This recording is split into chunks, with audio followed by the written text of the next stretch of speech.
ஜக்காத் என்றா என்ன, அதாவது ஃபித்ராண்டா என்ன. ஜக்காத் என்ற அந்த வார்த்தை, சதகா என்ற வார்த்தை, இதெல்லாம் குர்ஆனில் நீங்கள் ஹதீஸில் பார்க்கலாம், குர்ஆன்லேயும் பார்க்கலாம், மாறி மாறி யூஸ் பண்ணிக்குது.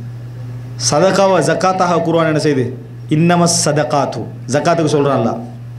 சதகாவை எதுக்கு யூஸ் பண்ணுறா, ஜக்காத்துக்கு. ஹதீஸில் வரும் ஜக்காத்துல் ஃபித்ர், விளங்கிட்டா, ஃபித்ராவுக்கு ஜக்காத்துன்ற வார்த்தை என்ன செய்யும், வரும். அதனால் ஜக்காத்து சதகா எல்லாமே தான தர்மங்களை தான் என்ன செய்யுது, குறிக்குது. பொதுவாக முஸ்தலஹ்னா நடைமுறையில் நம்ம மார்க்க சட்டங்களை பிரித்து வகுக்கிற நேரத்தில் எப்படி சொல்லுவோம்னா, ஜக்காத் கடமையாக நம்ம கொடுக்க வேண்டிய அந்த பொருளாதாரத்தில் கடமையாகுது, அதுக்கும் ஃபித்ராய்க்குத இதுக்கு நம்ம சதகத்துல் ஃபித்ர், விளங்கிட்டா, எது நம்ம இங்கே கடமையாகுது ஃபித்ரா, இதுக்கு சதகத்துல் ஃபித்ர், இதுக்கு சிலர் ஜக்காத்துல் ஃபித்ர்னு சொல்கிறதுக்கு காரணம் அது கடமை தானே. அந்த அடிப்படையில் ஜக்காத் இது நடைமுறையில் பிரித்து வச்சுக்கிறாங்க இந்த அடிப்படையில். மற்றபடி குர்ஆன் மாறி யூஸ் பண்ண, ஹதீஸ் என்ன செய்யுது மாறி யூஸ் பண்ணுறதை நீங்கள் என்ன செய்யலாம், பார்க்கலாம். என்னது சதக்காவை தூக்கி கொண்டு அலைவார்ன்னு வரும், அது ஜக்காத்து தான்.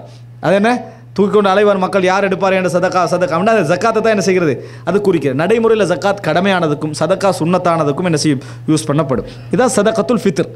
ஃபித்ர்ன்றது அந்த பெருநாளை குறிக்கிறதுனால, விளங்கிட்டா, ஃபித்ர். அதைப்படி அது ஒரு சுருக்கம். அடுத்து என்னென்னு சொன்னால், நீங்கள் கேட்ட கேள்வி அடுத்து என்னென்னா,